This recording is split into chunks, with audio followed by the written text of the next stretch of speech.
जय हिंद दोस्तों। आपका स्वागत है आपके अपने YouTube channel learning point with Abhishek sir पर। दोस्तों, अगर आप चैनल पर नए हैं तो चैनल को सब्सक्राइब कर लीजिए और बेल आइकन प्रेस कीजिए ताकि आप डेली डिक्टेशन पा सकें। डिक्टेशन अच्छे लगे तो वीडियो को लाइक कर दीजिए, अपने दोस्तों को शेयर कर दीजिए और कमेंट करके हमें बताइए कि आपको ये डिक्टेशन कैसा लगा। डिक्टेशन शुरू होगी 5 सेकंड बाद।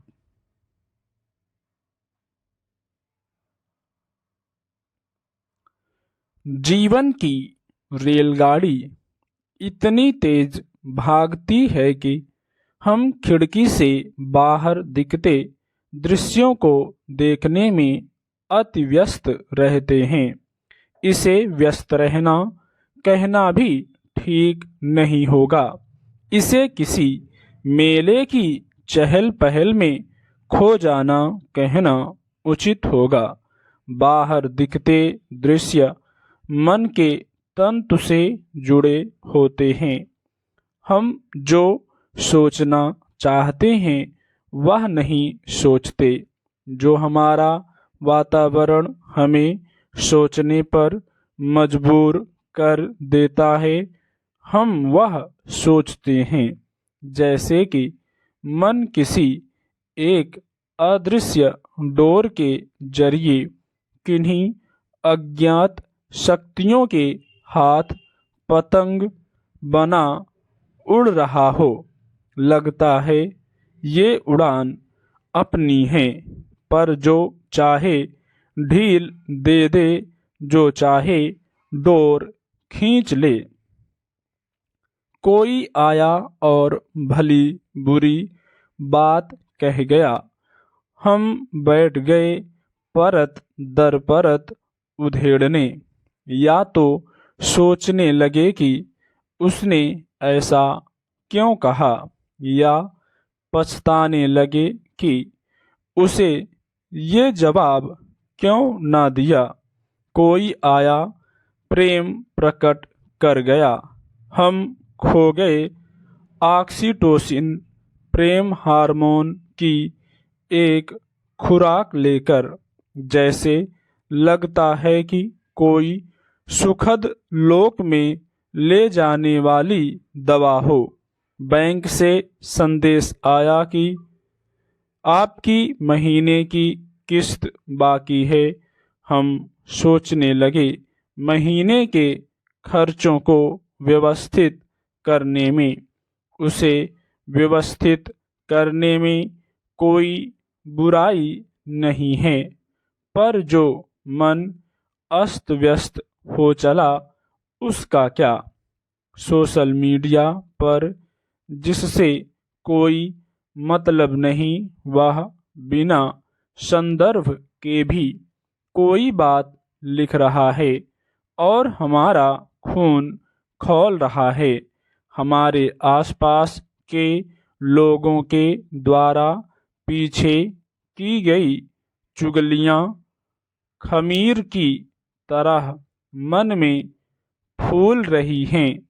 कार्यस्थल पर कही गई या अनकही बात सबको लेकर हम बचाव की मुद्रा में हैं।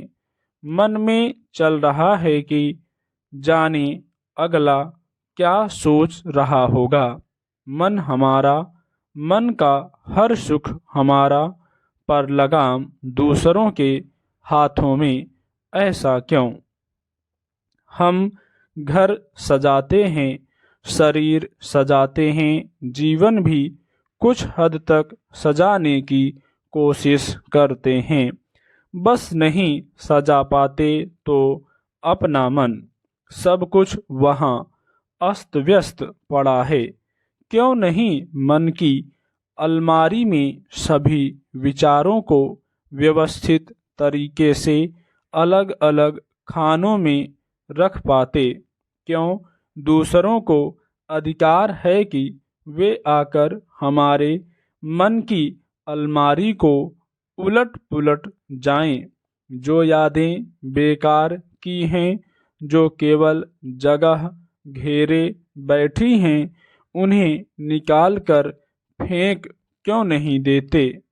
होना तो यही चाहिए था कि सबसे पहले हम अपना मन सजाते, सारी गंदगी बाहर निकाल फेंकते और बाहर से फेंके गए किसी भी कूड़े को अंदर न आने देते। कभी गौर करके देखिएगा कि बच्चे हमारी तरह दुख से बोझिल क्यों नहीं होते। दरअसल उनका मन सुंदर होता है। उनके मन में कोई भी कोलाहल, कोई हलचल, कोई अव्यवस्था नहीं है। वे प्रतिदिन सुबह उठते हैं, दिन भर खेलते कूदते हैं, न सुख को मन में संजोते हैं, न दुख की पोटली बांध कर रखते हैं। रोज का हिसाब रोज चुकता कर रात को गहरी नींद सोकर सब कुछ भूल भाल कर दूसरे दिन उठते हैं, फिर अपने कार्य में लग जाते हैं। ऐसा नहीं कि उनके पास दुख के कारण कम है या बुद्धि कम है। स्टॉप।